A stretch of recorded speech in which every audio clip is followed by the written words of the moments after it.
Hi everyone, this is Mrs. Burden, and I wanted to touch base with everyone to talk a little bit more about chemical weathering so you can see the results to the experiment that we started in class. Remember that chemical weathering happens when minerals and in rocks are changed by the chemicals in water and air. The starting minerals will change into new substances, and we can look at the rocks that we did our experiment with in order to see what new substances were formed. So let me remind you, for our experiment, we started with the rocks basalt, marble, limestone, and sandstone. We put them in vinegar and let the vinegar evaporate to find out what chemical reaction was created. Many rocks contain iron actually, and sometimes when iron and oxygen come in contact with each other, you might see that the iron in the rock can rust. So sometimes you might see rocks turning a little bit orange when you see them.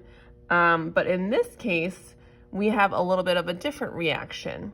Carbon dioxide gas in the air dissolves in water droplets, and that actually makes acid.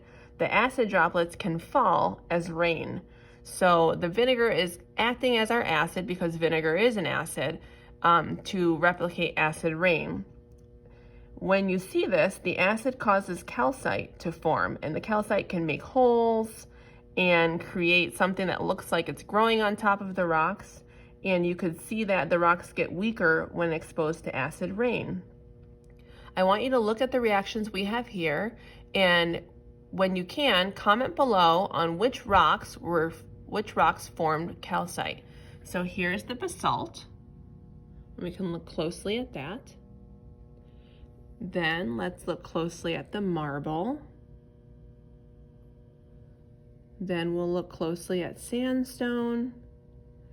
And finally, we'll look at the limestone.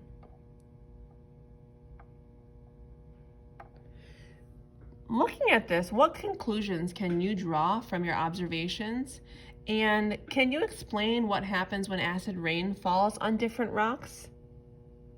Take a moment to think about it, and feel free to comment below to share your thoughts and ideas. Thank you.